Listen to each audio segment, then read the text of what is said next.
네, 성도 여러분 안녕하십니까? 네, 아무리 대배 시간 박수 치지 말라고 하더라도 제 얘기를 잘 안 들으시네요. 네, 어쨌든 우리가 언제나 예배를 통해서는 하나님께 영광과 찬송과 존귀와 모든 것을 돌려드리기 때문에 우리는 가사로서 아멘이라고 이렇게 하면 좋을 것 같습니다. 예, 정말 예배드리기 참 어려운 시대를 지나가고 있습니다. 많은 분들이 그런 말을 하더라고요. 평생 살면서 이런 세월은 처음 겪어본다고. 그래서 마지막을 우리가 지나가고 있다는 생각들을 우리가 하게 되는데요.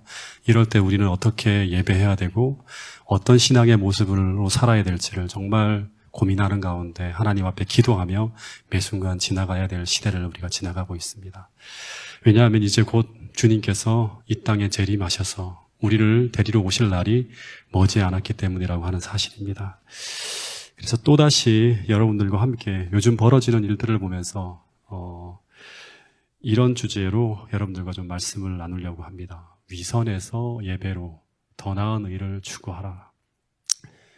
최근에 이 박원순 시장의 벌어지는 어떤 사건들을 보면서 많은 사람들이 충격을 받았을 거라는 생각이 듭니다. 여러분, 변화되고 싶다는 말을 많이 합니다. 달라지고 싶다는 말들을 참 많이 해요. 교회 다니는 사람들은 대부분 다 이것을 되뇌어요. 근데 쉽게 달라지지 않고 쉽게 변화되어지지 않는다고 하는 사실입니다. 오늘날 정말로 죄의 사슬을 끊고 참되게 변화된 삶을 살아가는 거룩한 사람들이 정말 희귀해져가는 그런 시대를 우리가 살아가고 있습니다.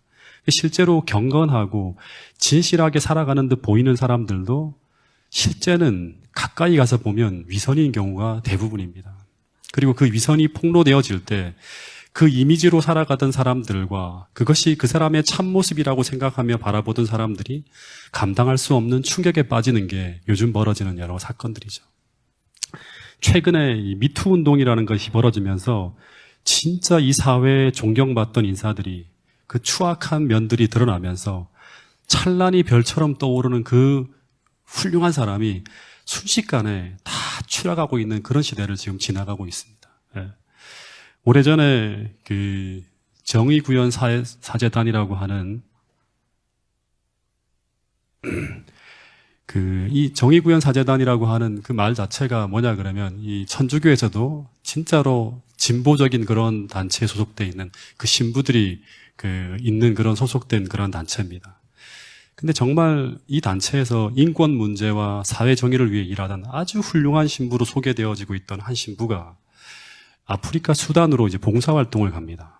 거기서 한 여신도를 강제로 성폭행을 하려다가 미수에 그친 일이 터져갖고 굉장히 사회적 이슈가 된 그런 일이 있었습니다. 근데 이 신부들은 평생 독신으로 살잖아요. 그죠? 그리고 더군다나 이분은 그 신부 중에서도 아프리카 오지로 가서 정말 불쌍한 사람들을 위해 봉사를 하는 사람들이 볼 때는 진짜 거룩하고 선한 사람으로 알던 그런 분이었습니다. 근데 이 신부가 그 속에서 날마다 주체하지 못하는 음란한 정욕이 그 사람을 지배하고 있었다고 하는 것이 이 사건을 통해서 폭로되어진 하나의 사실이었습니다. 그래서 그 악이 평소에는 신부라는 직분 때문에 드러나지 않고 있다가 이국 땅에 여성 신도와 함께 단둘이 있는 곳에서, 다시 말해서 아무도 모르는 곳에서는 어떻게 했는가 하면 이 사람이 아무도 모른다고 생각한 그곳에서는 그 사람이 그 짐승 같은 본 모습이 드러난 것입니다. 근데 이뿐 아니죠. 최근에 벌어지는 모습들을 보면 참 우리가 충격받을 그런 일들이 계속 벌어지고 있습니다. 이 사진이 사라졌네요. 우리 시대의 대표적인 지성이자 문인으로 하고 있는 어떤 한 고운이라고 하는 사람들을 여러분 다 아실 거예요. 이 고운이라고 하는 시인인데 이 사람은 1987년도 민주화 운동 당시에 그 운동에 앞장섰던 분이에요. 그리고 세월호 참사 당시에 추모의 글을 썼던 분이고, 그리고 매번 이분이 쓴 그 훌륭한 글들로 인해서 매번 노벨 문학상 후보로 오르신 분이 바로 이 고운이라고 하는 분이에요. 근데 그렇게 훌륭한 말과 그렇게 훌륭한 글들로 존경받던 인물이 보이지 않는 곳에서는 완전히 다른 얼굴로 살아갔다는 끔찍한 이야기가 몇 년 전 세상에 폭로되었을 때 모든 사람들이 충격에 빠졌습니다. 그런데 얘기를 들어보니까 그 세계가 그런 일이 관행으로 이루어지는 곳이라고 하는 그 이야기를 들었을 때 더 큰 충격에 빠지는 겁니다. 다시 말해서 그분들은 말과 글로만 훌륭한 사람들이었죠. 다시 말해서 그가 쓴 그 글과 그가 사용한 그 말은 그 사람의 속을 반영하는 것이 아니었다고 하는 것입니다. 근데 이런 문제는 예수님 당시에도 보편화된 그런 문제였다고 합니다. 그래서 예수님이 속은 음란함과 더러움으로 가득 찬 채 겉만 의롭고 아름다운 모양으로 꾸미고 살아가는 자들에게 이런 경고의 말씀을 주셨습니다. 마태복음 23장 27절 말씀입니다. 같이 한번 읽어보겠습니다. 시작. 화 있을진저 외식하는 서기관들과 바리새인들이여 배칠한 무덤 같으니 겉으로는 아름답게 보이나 그 안에는 죽은 사람의 뼈와 모든 더러운 것이 가득하도다. 예, 화 있을진저 외식하는 서기관들과 바리새인들이여 회칠한 무덤 같으니 겉으로는 아름답게 보이나, 겉으로는 이 보이는 모습은 굉장히 아름답게 보이지만 그 안에는, 그 사람의 그 속에는 죽은 사람의 뼈와 모든 더러운 것이 가득하도다 하는 거예요. 어쩌면 당시 사람들도 오늘 우리처럼 이런 고민을 하고 있었을 것입니다. 자신은 성경은 많이 알고 있고 성경을 잘 가르치는 서기관과 율법사인데, 그리고 사람들의 존경을 받고 있는데, 그런데 은밀한 중에 행하는 모습을 보니 여전히 변화되지 못하고 있는 것입니다. 그런 모습을 보면서 그들은 혹 이런 고민을 하고 있었을지 모르겠습니다. 왜 나는 서기관인데, 율법사인데, 제사장인데, 바리새인인데 왜 나는 변화되지 못하고 있는 것일까? 이토록 오랫동안 교회를 다니고 있는데 왜 나는 변화되지 못하고 있는 것일까 하는 고민을 하고 있었을 거예요. 실제 그 여신도를 성폭행하려 한 그 천주교 사제도 처음에는 이런 고민을 하지 않았을까 하는 생각이 듭니다. 왜 나는 이렇게 선한 이야기를 하며 이토록 선한 삶을 추구하고 살아가고 있는 것 같은데 도대체 왜 나는 변화되지 않는 것일까? 심지어 이런 고민을 들고 밤중에 주님을 찾아왔던 바리새인이 바로 니고데모라고 하는 사람이에요. 평생을 교회라고 하는 곳에 붙들려 사는데 거듭남을 경험하지 못하고 있는 가운데 자기 마음속에 있는 고민을 들고 주님께 찾아왔던 사람이 누구인가 하면 바로 니고데모라고 하는 사람이죠. 여러분, 당시 바리새인들은 우리는 나쁜 사람의 대명사처럼 그 사람을 사용하고 그 이름을 사용하고 있는데, 근데 실제 그들은 우리가 생각하는 것처럼 그런 나쁜 사람들이 아니었습니다. 어쩌면 그들이 오늘 우리 시대에 살았다면 우리 중 대부분은 그들을 훌륭한 신앙인으로 평가했을 것이라고 저는 100% 장담합니다. 예수님께서 그들의 속을 이렇게 드러내는 말씀을 하셔서 우리가 그 사람들을 나쁜 사람이라 하지, 실제 그들의 모습과 이미지는 정말 경건한 모습으로 보여지는 그런 삶을 살아갔던 사람들이 바로 바리새인들이에요. 여러분, 바리새인이 어떻게 생겨난지 아십니까? 네. 바리새인들이 탄생하게 된 배경을 보면 유대인들이 바벨론으로 이게 포로로 잡혀갔다가 돌아온 이후에 이 유대인들이 왜 이 나라가 멸망했을까? 그들의 실패와 유대의 멸망의 이유를 아주 뼈저리게 반성하며 성찰하게 됩니다. 그러면서 그 나라의 멸망 이유를 그들이 이렇게 해석을 해요. 어떻게 해석하는가 하면 첫 번째는 율법에 대한 불순종 때문이고, 두 번째는 이방 나라의 풍습을 쫓아가면서 세상과 타협했기 때문이라는 결론을 짓게 됩니다. 아주 정확한 분석이죠. 그러면서 그들이 했던 일 중에 하나는 뭔가 하면 이방인들을 향해서 울타리를 치는 거예요. 첫 번째 하나는. 그리고 또 하나는 뭔가 하면 철저한 율법 준수의 운동을 시작합니다. 그래서 에스라를 중심으로 해서 당시에 다시금 하나님의 계명으로 돌아가기 위해서 광범위한 종교개혁 운동이 벌어지게 되고, 그리고 그런 흐름이 쭉 이어지다가 기원전 2세기경에 한 조직화된 단체로 등장한 무리가 바로 누구인가 하면 바리새인들이라고 하는 조직화된 하는 집단이에요. 그래서 이들은 또다시 이 나라가 포로로 잡혀가는 그런 역사를 되풀이하지 않기 위해서 거룩한 생활 방식을 연구하기 시작했고, 그래서 경건한 삶을 통해서 예수님이 아니라 그리스도의 초림을 준비하기 위해 애쓰던 사람들이 바로 누구인가 하면 바리새인들이라고 하는 사람들입니다. 그래서 실패한 역사를 반복하지 않기 위해서 경건하게 살려고 그렇게 몸부림쳤던 사람들이 바로 누구인가 하면 바리새인들인데, 이런 이들의 삶의 방식과 이런 경건한 삶을 위한 몸부림이 잘못된 것이 아니라 학자들이 이야기하기를 이것은 칭찬받을 만한 것이라고 많은 사람들이 생각을 합니다. 근데 예수님이 어떤 이야기를 하는가 하면 당시 당신을 따르는 제자들에게 무슨 말을 하는가 하면 바리새인들처럼 살지 말라고 하셨다고 하는 거예요. 네. 자, 마태복음 23장 3절 말씀입니다. 같이 한번 읽어보겠습니다. 시작. 그러므로 무엇이든지 그들이 말하는 바는 행하고 지키되 그들이 하는 행위는 본받지 말라. 그들은 말만 하고 행하지 아니하며. 예.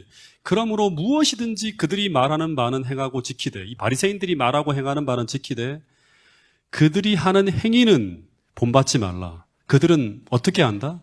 말만 하고 행하지 아니한다고 하는 거예요. 그래서 심지어 이 바리새인들을 향해서 예수님께서 이런 말씀을까지 하셨습니다. 마태복음 5장 20절 말씀 같이 한번 읽어보겠습니다. 시작. 내가 너희에게 이르노니 너희 의가 서기관과 바리새인보다 더 낫지 못하면 결코 천국에 들어가지 못하리라. 예, 너희 의가 서기관과 바리새인의 의보다 더 낫지 못하면 결단코 천국에 들어가지 못한다고 하셨습니다. 우리들이 소유하고 있는 그 의가 서기관과 바리새인들보다 더 낫지 못한 그런 의를 우리가 소유하고 있다면 우리는 천국에 들어가지 못한다고 하는 거죠. 근데 이 말의 의미가 무엇일까요? 첫 번째는 이 말씀은 바리새인들도 그들이 가지고 있는 의가 있었다고 하는 것이죠. 그런데 이 사람들이 가지고 있는 의라는 게 어떤 의를 말하는 것일까? 생각해 봐야 됩니다. 그들이 가지고 있는 의는 한마디로 말하면 아직 그 속에 소유되지 못하고 그냥 속으로는 소유되지 못하고 그냥 겉으로 보여지는, 다시 말해서 이미지로 포장된 의를 말합니다. 정말 하늘이 요구하는 의, 그들이 가지고 있는 그 의보다 더 나은 의, 어떻게 보면 하늘이 요구하는, 주님께서 말씀하시고 성경에서 말하는 우리가 믿음을 가지면 반드시 얻게 된다고 하는 그 의는 그들 안에는 존재하고 있지 않았다고 하는 거예요. 그래서 이들은 어떻게 본다 그러면 더 깊이 알아가면 알수록, 다시 말해서 그 속을 들여다보면 들여다볼수록 실망을 거듭하게 되는 그런 사람들이에요. 실체는 없는데 그들은 있는 척 말만 하고 있는 그런 사람들이죠. 간단하게 말하면 이 말은 그들은 겉으로는 사람들에게 의인이라고 칭찬받을지 모르지만 속사람은 여전히 거룩하지 않은 사람들이었다고 하는 것이 바리새인들의 핵심적인 문제였어요. 다시 말해서 문제는 그들이 추구하는 경건함과 율법의 표준이 문제가 아니라 문제는 그 경건한 삶을 이루고자 하는 그 소망을 이루어줄 경건의 능력을 그들은 소유하고 있지 못했다고 하는 거예요. 그러니까 경건을 말로만 이야기하는 사람이었다고 하는 것이죠. 그래서 이 사람들을 저는 한마디로 말하면 변하지 않는 신앙인들이었다고 그렇게 말할 수 있습니다. 바리새인이라고 하는 것은 한마디로 말하면 변하지 않는 신앙인들. 여러분 혹시 이 모습이 여러분들의 모습이나 저의 모습은 아닌지 한번 살펴보시기 바랍니다. 여러분 바리새인들의 소망이나 오늘 우리들의 소망이 비슷했어요. 오늘 우리가 그리스도의 재림을 기다리고 있는 것처럼 그들은 그리스도의 초림을 기다리고 있는 사람들이었어요. 비슷하죠, 그죠? 그들도 주님의 초림을 준비하면서 그때 도래하게 될 그 하나님의 나라를 열심히 준비하며 살고 있었던 사람들이 누구인가 하면 바리새인들이었다고 하는 것입니다. 그래서 선하고 진실하고 그리고 거룩하게 살고자 하는 소망과 열망이 있는 사람들이 바로 누구인가 하면 바리새인들이었다고 하는 것입니다. 그래서 그들이 얼마나 열심히 종교 생활을 했는지 모릅니다. 그러나 그 소망만이 아니라 그 소망대로 내 속사람이 변화되어져 가는 그 능력이 부재하다면 어쩌면 우리도 우리의 위선이 폭로되어질 날만을 기다리며 없는 것을 있는 것처럼 마치 연기하듯 흉내만 내며 살아가는 사람들로 평생 살다가 끝날 수도 있다고 하는 거예요. 여러분 율법주의니 형식주의니 위선이니 하는 이 모든 단어 속에 들어있는 공통점은 하나예요. 그게 뭔가 하면 그것은 바로 하나님의 백성들이 그들을 변화시키는 하나님의 은혜와 능력이 부재한 상태로 살아가는 데서 벌어지는 공통적인 모습이 바로 무엇인가 하면 율법주의, 형식주의, 위선이라고 하는 거예요. 율법주의라고 하는 건 뭐예요? 형식주의라고 하는 건 뭐예요? 위선이라고 하는 건 뭐예요? 전부 다 뭐냐 그러면 변화되지 않은 채로 종교 생활을 하고 있는 모든 모습 속에서 나타나는 공통적인 모습이 바로 율법주의, 형식주의, 위선이라고 하는 것입니다. 더 정확하게 말하면 그들이 종교 생활을 하기는 하는데 그 신앙을 통해서 하나님을 만나지 못하고 하늘의 은혜를 경험하지 못한 상태에서 벌어지는 결과들이 바로 이런 모습이라고 하는 것입니다. 여러분, 마음이 변화된다고 하는 것은 또 얘기하지만 하나님을 경험한다고 하는 것이고 그것은 다시 말하면 성령의 역사를 경험하고 있다고 하는 것입니다. 여러분, 그래서 제가 교회에서 배워야 할 가장 중요한 것은 성경을 쭉 읽어보면 교회에서 배워야 될 정말 중요한 것은 무엇인가 하면 어쩌면 계명과 율법의 가르침만이 아니라 더하여서 배워야 할 정말 중요한 것은 뭔가 하면 바리새인들이 소유하지 못한 더 나은 의를 소유하는 방법이에요. 예. 그것은 하나님을 만나고 그분을 경험하는 가운데 우리의 마음이 하나님의 사랑과 위로와 견책을 통해 변화되어지는 것을 경험하는 것. 이것이 진짜로 우리가 이곳에서 이 공동체 안에서 서로를 통해서 배워야 될 복음 진리라고 하는 것입니다. 우리가 어떻게 하나님을 만나고 경험하고 어떻게 이 부패하고 거칠고 악하고 더럽고 추한 세상 가운데서 어떻게 하늘을 호흡하며 거룩한 삶을 살아갈 수 있는지 이것을 배우지 못하고 이것을 경험하지 못하면 우리의 신앙은 필연적으로 위선과 형식주의와 율법주의로 흘러가게 되어 있다고 하는 것입니다. 왜냐하면 하나님을 만나고 성령의 역사를 통해서 오늘 우리의 마음에 변화가 일어나지 않으면 도저히 지킬 수 없고 도저히 순종할 수 없고 도저히 따를 수 없는 것이 예수님의 가르침이기 때문이라고 하는 거예요. 여러분, 우리가 무슨 수로 원수를 사랑할 수 있습니까? 여러분, 어떻게 나를 미워하는 사람을 미워하지 않을 수 있고 어떻게 나에게 상처를 입힌 사람들을 490번이나 용서할 수 있습니까? 절대 불가능한 일이에요. 어떻게 아무런 대가도 없이 우리의 가장 소중한 것을 나누어주고 어떻게 기쁘게 내 것을 희생할 수 있습니까? 어떻게 고통과 시련 속에서도 우리가 무너지지 않고 평안하게 살아갈 수 있습니까? 어떻게 더럽고 추하고 거칠은 세상에서 어떻게 거룩하게 그리고 평안하게 살아갈 수 있습니까? 여러분, 그래서 우리가 늘 그럴 능력이 없는데도 단지 신앙인이기 때문에, 목사이기 때문에, 장로이기 때문에, 오래 교회를 다녔기 때문에 그냥 미워하지 않는 척, 원수를 사랑하지 않는 척하며 우리에게는 있지도 않은 경건을 경건의 모양으로 포장하며 살아갈 수 있다고 하는 것입니다. 오래전에 우리 아이들이 아주 어릴 때였습니다. 늘 성주 엄마의 소망은 뭔가 하면 이 아이들이 이 라면을 먹지 않고 콜라를 먹지 않고 좋은 음식을 먹는 걸 그렇게 바랐어요. 그래서 늘 아이들에게 귀에 따갑도록 하는 말이 뭔가 하면 라면 먹지 말라고, 콜라 먹지 말라고, 그리고 그 탄산음료 먹지 말라고 늘 수도 없이 이야기합니다. 그런데 이 아이들이 왜 그 맛있는 것을 우리에게 먹지 말라고 하는가 하면서 계속 엄마는 안 주니까 엄마가 없을 때마다 자신들이 먹고 싶은 것을 다 먹는 거예요. 그래서 그 밖에 나갔다가 들어올 때마다 라면 먹은 흔적을 이렇게 싱크대라든가 봉지라든가 떨어진 부스러기를 볼 때마다 사모가 아주 막 너무너무 힘들어하면서 애들을 호되게 야단을 칩니다. 그리고 일장연설을 합니다. 왜 그것을 먹지 말아야 하는지를 쭉 설명합니다. 신앙 문제와 건강 문제를 쫙 이렇게 이야기하면서. 그리고 반드시 아이들한테 다짐을 받아내요. 다음부터는 절대 라면 먹지 않겠다고 엄마에게 얘기를 하라고. 근데 엄마가 집에 있을 때는 아무런 문제가 없습니다. 근데 문제는 엄마가 또 집을 비우고 방문을 다닐 때 그때마다 걱정인 거예요. 그래서 방문을 하면서도 계속 식사 때만 되면 전화로 라면 먹지 말고 엄마가 해놓은 밥, 반찬 해놨으니까 그걸 먹으라고 얘기를 합니다. 그러면 아이들이 알았어 하고 끊어요. 왜냐 그러면 안 된다고 말을 하면 못하겠다고 하면 그게 끝날 때까지 전화통화가 되니까. 그래서 엄마가 늘 하는 말이 만약에 너희들이 라면을 먹으면 너희들 혼내줄 거야 라고 경고를 합니다. 그리고 방문을 마치고 집에 딱 들어갔는데 이상하게 아이들이 어느 시점부터 밥을 먹고 난 후에 식탁이 싹 치워져 있고 설거지까지 싹 끝났는데 쓰레기통을 뒤져봐도 그 다음에 싱크대를 보더라도 라면을 먹은 흔적이 보이지 않는 거예요. 그래서 엄마는 믿었어요. 야, 이제 아이들이 엄마가 원하는 대로 살아가고 있구나 하면서 착각하기 시작했습니다.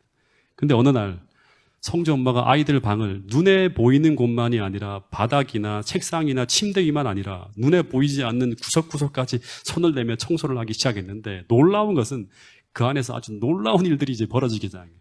놀라운 것들이 발견되기 시작하는데 침대 밑에 아이들이 먹고 난 후에 아직 치우지 아니한 것들이 발견되기 시작하는데 그냥 라면이 아니라 더 속상해하는 게 뭐냐 그러면 더 인스턴트가 컵라면이거든요. 컵라면 이 먹은 것들과 그리고 사이다, 콜라병들이 막 쏟아져 나오기 시작하는 거예요. 다시 말해서 엄마 아버지가 보이지 않는 곳에서 먹었던 수많은 음식 잔재들이 나오는 것입니다. 이것을 보고 성주 엄마가 충격을 받게 됩니다. 아, 우리가 아무리 이야기해도 그 아이들의 마음속에 그들의 근본을 움직여줄 무언가가 심어지지 않으면 절대 변화가 일어나지 않는구나.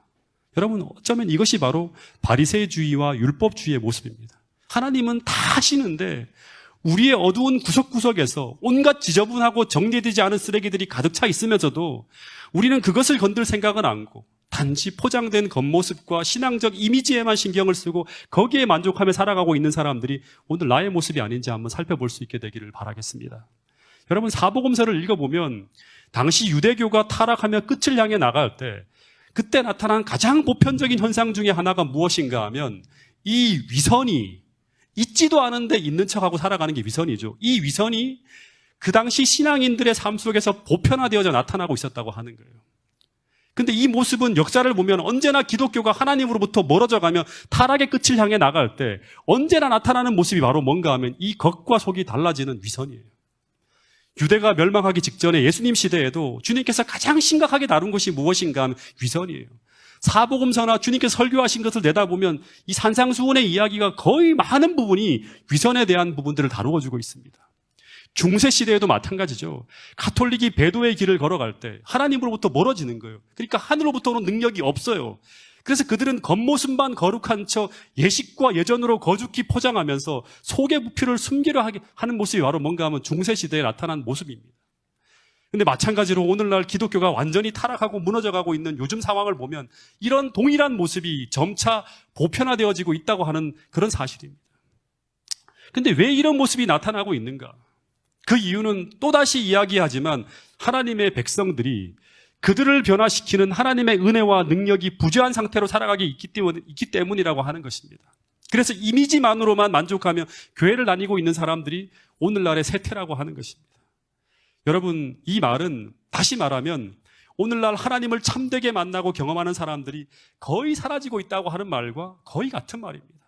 다시 말해서 점차 교회 안에서 진짜 신앙을 하는 사람들, 진짜 믿음으로 살아가는 신앙인은 사라지고 속사람이 변하지 않는 신앙인들이 교회 안에 넘쳐나게 되면서 그 결과 위선이 점차 보편화되어지고 있는 양상을 띠게 된다고 하는 것입니다. 이 말은 실제 오늘날 거듭남을 경험한 사람들이 거듭남을 경험하지 못한 사람들이 그리스도인이라고 하면서 교회 안에 넘쳐나고 있는 그런 모습 속에 나타난 보편적인 모습이라고 하는 것입니다. 여러분, 우리가 꼭 알아야 되는 한 가지 사실은 무엇인가 하면 언제나 역사의 마지막이 찾아올 때 그때 교회의 모습을 보면 교회를 다니는 사람들이 다 교회를 떠나면서 교회가 텅텅 비는 게 아니에요. 성경을 보면 그렇지 않습니다. 교인들이 여전히 교회를 다니기는 하지만 다 하나님을 잃어버리고 하나님을 떠난 상태로 교회를 다니고 있는 그런 사람들로 가득 찬 모습이 마지막 때 벌어지는 종말의 교회의 모습이라고 하는 것입니다. 여러분, 노아 홍수 당시에도 보면 그리스도인들은 여전히 그들 나름대로 신앙생활을 하고 있었다고 하는 것이 부조화 선지자에 기록된 기록입니다. 그리고 유대 나라가 바벨론에 멸망되기 직전에도 그들은 여전히 국가적인 종교 행사를 진행하고 있었습니다. 그리고 주님이 초림하던 당시도, 그리고 주님이 십자가에 못 박혀 돌아가시는 그날도 그들은 그렇게 악랄하게 사단의 영에 사로잡혀 있었지만 그러나 그들은 여전히 6월절에 정말 성실할 정도로 절기를 지키고 있었다고 하는 사실을 우리는 잊어서는 안 된다고 하는 사실입니다.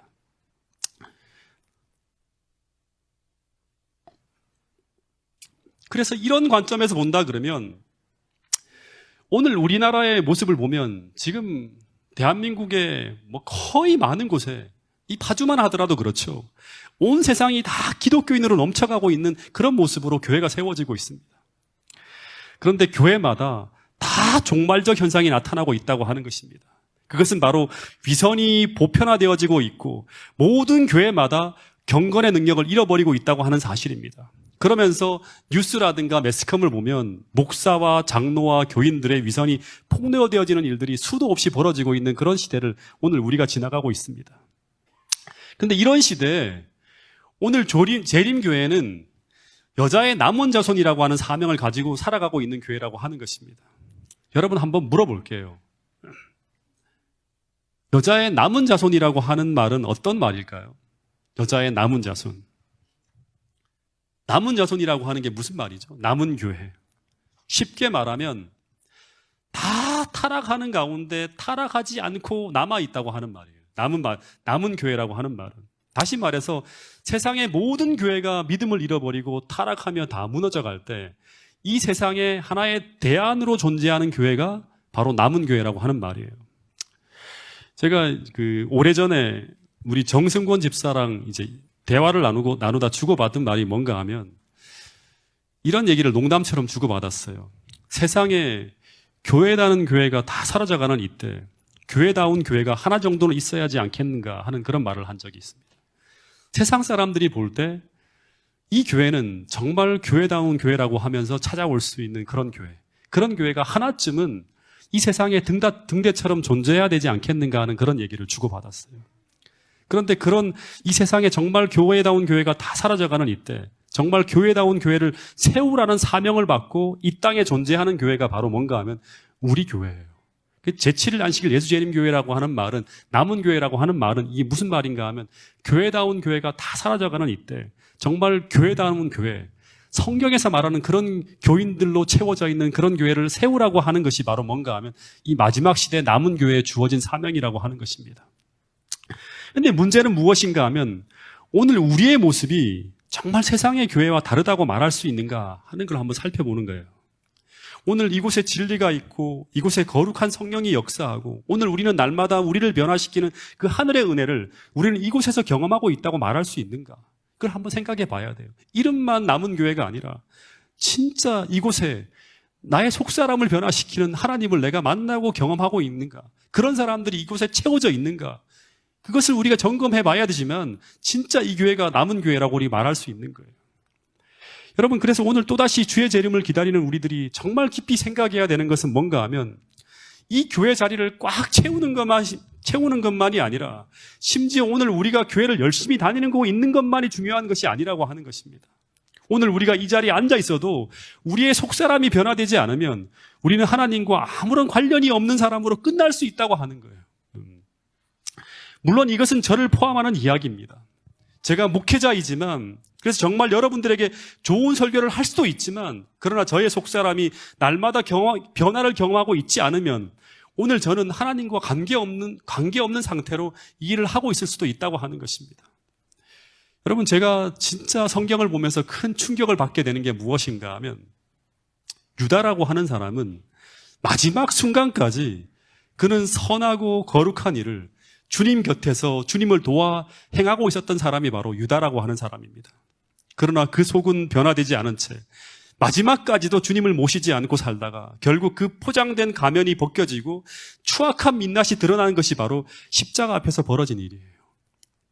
여러분, 오늘 제가 이 설교를 하게 된 이유는 뭔가 하면 바로 그저께 이 박원순 시장이라고 하는 분의 죽음을 보면서 제가 이 설교를 하게 되었습니다.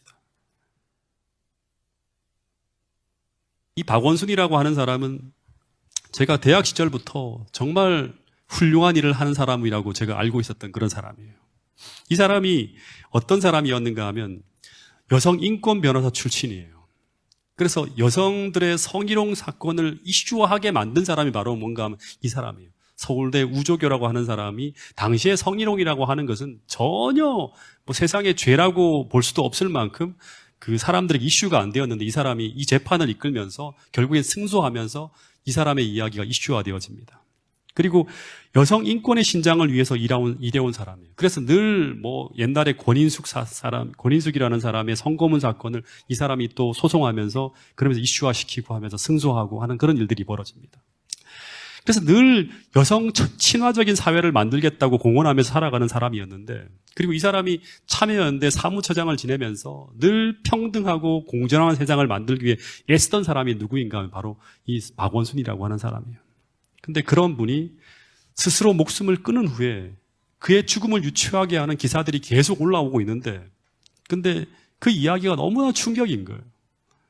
제가 이 사람의 이미지에 대해서는 그래도 정치를 떠나서 좌우라든가 이런 걸 떠나서 참 훌륭하다고 본 사람인데 근데 이 사람이 그렇게 살아온 이 사람이 한 여성 자기 비서관에게 그가 살아생전 그토록 혐오하고 그런 사람을 고발하고 비난하며 증오했던 그 행동을 그가 행했다고 하는 그 이야기가 나오고 있고 그리고 이 사람 이 한 비서관 외에 그 외에 그런 피해자가 더 많이 있다고 하는 이야기를 들을 때 정말 큰 충격을 받았습니다. 마치 유다가 스스로 목숨을 끊기 전에 그 사람이 어떤 사람인지가 폭로되어지면서 스스로 감당할 수 없는 죄책감에 스스로 목숨을 끊은 모습과 너무나 비슷하게 이렇게 클로즈업돼 나타나고 있는 거예요. 여러분, 우리 안에 담겨 있는 모든 것은 변하지 않으면 언젠가는 행동으로 드러나게 돼 있다고 하는 사실을 우리는 기억해야 됩니다. 그것이 바로 뭔가 하면 심판이에요. 심판이라고 하는 건 뭔가 하면 내 안에 들어있는 것이 무엇인지 공개되어지는 것이 바로 심판입니다. 아무리 우리가 은밀하게 행한다 하더라도 다 드러날 때가 있다고 하는 거예요. 언젠가는 주님께서 오시는 그날은 이미 다 드러나는 거죠. 그래서 여러분, 내가 날마다 정말 진실한 회개를 통해서 나의 잘못되고 이기적이고 추악한 죄악을 보면서도 그냥 살아가는 것이 아니라 진실로 하나님 앞에 통회하며 하늘이 시켜주는 그 성결한 은혜를 내가 날마다 경험하지 못하면, 내가 정말 성령의 호소에 귀를 기울이며 하나님을 의식하는 가운데 하나님 앞에서 바른 신앙 양심을 따라 살아가는 정상적인 신앙인으로 살고 있지 않다면 우리는 반드시 무엇을 향해 나가고 있는가 하면 위선을 향해 나가고 있을 것이라고 하는 사실이에요. 그것을 기억해야 됩니다.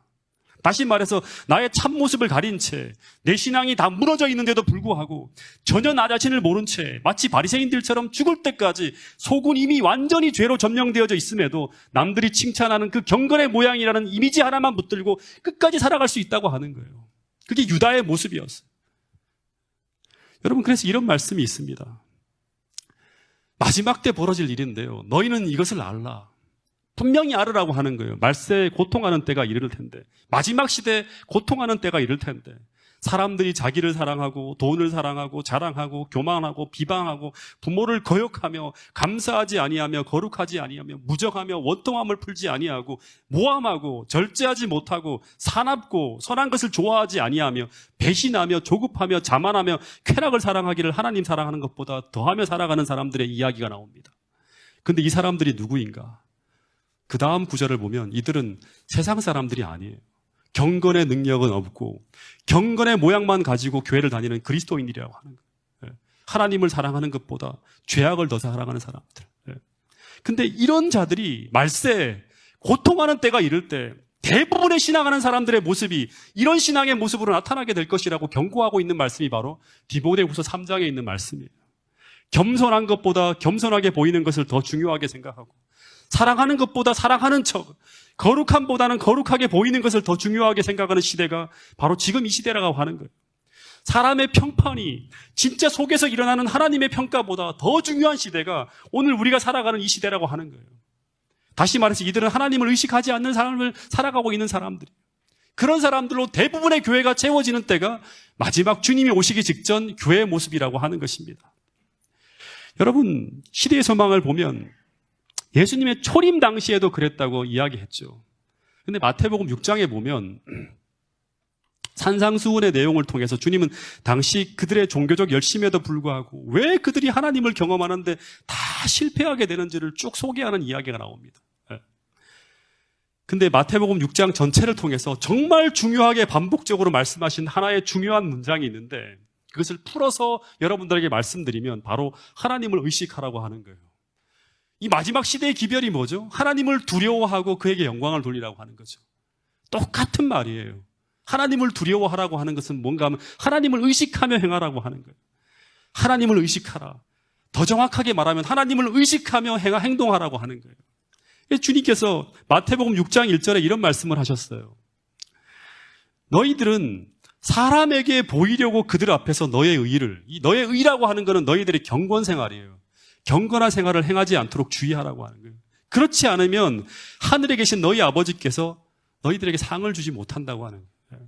그러면서 계속 쭉 이 쥐죄로 이어나가는데 정말 중요하게 반복되어지는 말씀을 계속 체크해보면 어떤 말이 나오는가 하면 마태복음 6장 4절에 보면 너희는 구제할 때도 어떻게 하라?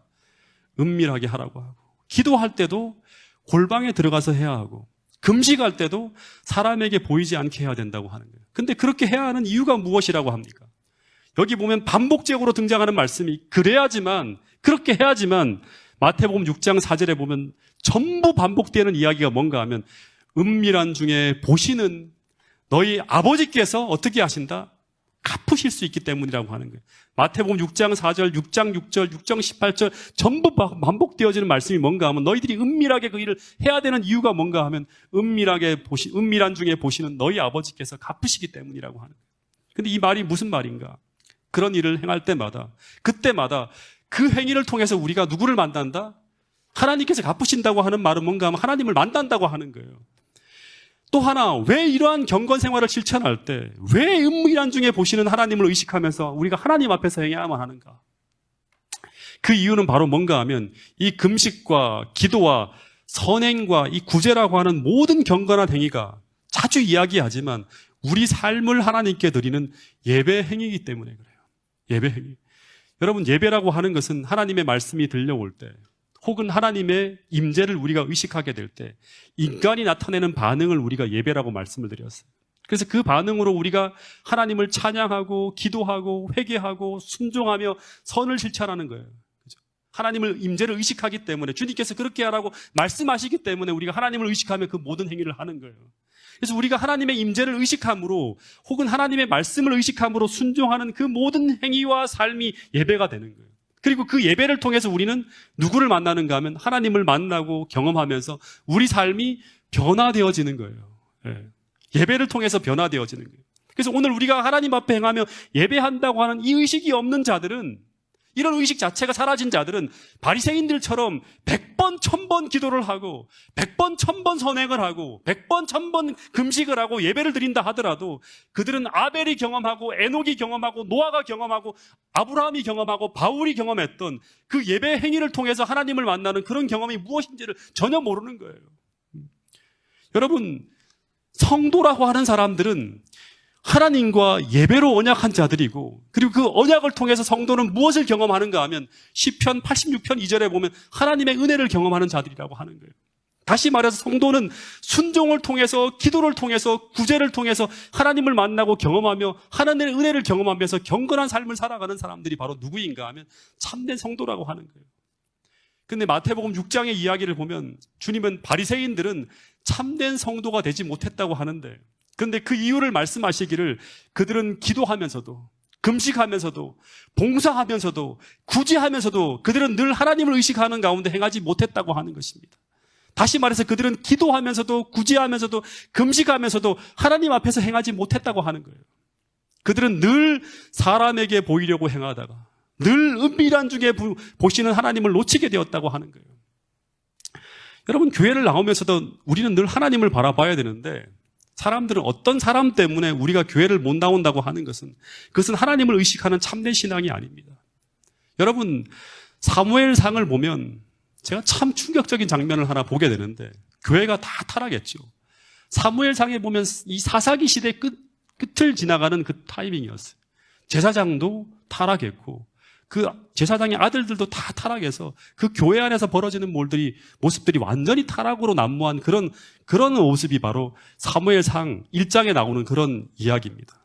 근데 교회가 다 타락한 가운데도 그 한나라고 하는 사무엘의 어머니는 누구만을 바라보는가 하면 하나님을 바라보고 하나님을 의식하면 그 성소에서 기도하다가 그 타락하고 무너진 성전에서도 결국 하나님을 만나는 장면이 나옵니다.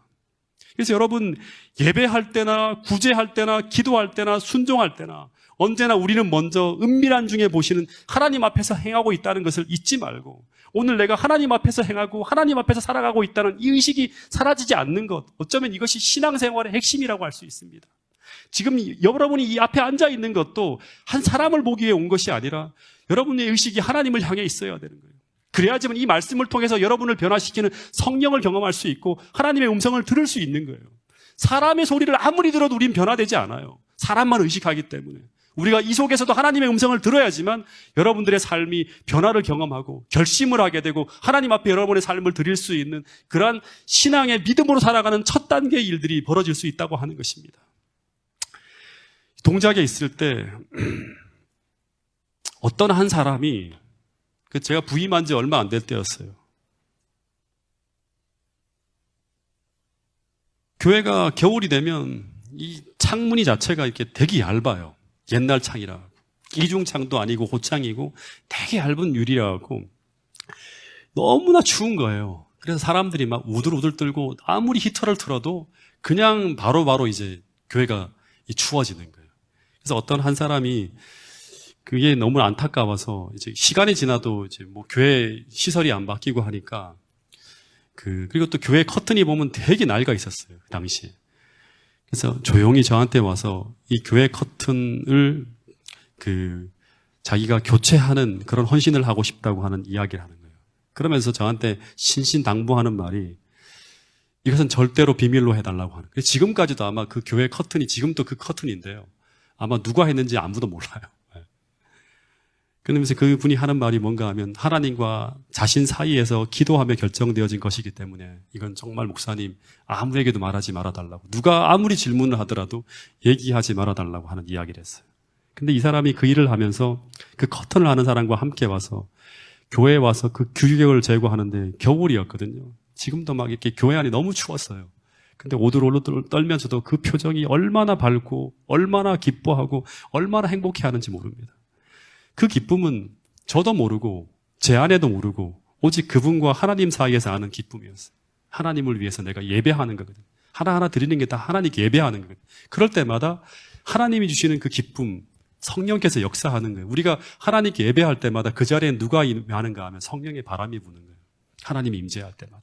그 성령의 바람을 타고 우리의 속사람이 비로소 바뀌어지는 거예요. 그래서 우리가 순종을 하고 경건한 삶을 살고 구제하고 선행을 행할 때마다 행함으로 말미암는 의가 아니라 그것이 예배가 될 때, 믿음으로 말미암아 그런 순종을 행하게 될 때 무엇이 역사하는가 하면 성령께서 역사하면서 우리의 삶이 진짜 그렇게 선한 사람으로 변화되어져 가는 것입니다. 여러분, 이런 기쁨, 하나님과 나만이 아는 이 기쁨이 충만한 사람들이 누구인가 하면 하나님과 동행하는 참된 예배의 삶을 드리는 사람들이에요. 참된 삶의 예배를 드리는 사람들. 그들이 바로 누구인가 하면 노아와 또 아브라함과 이런 믿음의 사람들이었다고 하는 것이에요. 여러분, 우리 모두가 이 기쁨이 무엇인지를 아는 사람들이 될 수 있기를 간절히 바라겠습니다. 이 시간 잠시 눈을 감고 좀 기도하는 시간을 갖도록 하겠습니다. 여러분, 저장 밑꽃 위에 이슬이라는 찬미를 보면 그 가사에 이런 가사가 나옵니다.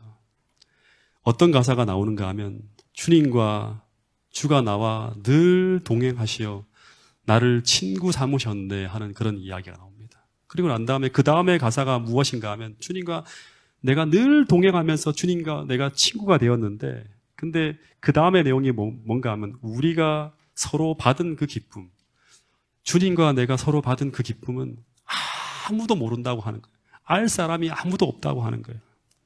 근데 주님과 나만이 아는 그 참된 기쁨, 그 은밀한 기쁨은 은밀한 중에 우리가 주님만을 의식하는 가운데 행하며 얻은 것들이에요. 주님만을 생각하면서 그 은밀하게 주님 앞에 골방에 갇혀서 주님 앞에 우리가 통곡하며 기도할 때 주님께서 우리의 죄를 다 용서하시고 그런 죄를 회개하는 것을 보며 주님이 얻으신 그 기쁨과 또 주님께서 우리에게 주신 그 기쁨은 하나님과 나만이 아는 기쁨이 되겠죠. 여러분, 우리 모두는 기도할 때, 예배할 때, 찬미할 때, 봉사할 때, 순종할 때 정말 사람이 아니라 하나님만을 의식하는 가운데 행하는 사람이 되어서 그 기쁨이 우리 안에 충만하게 해달라고 그렇게 기도하는 이 시간 될 수 있기를 간절히 바라겠습니다.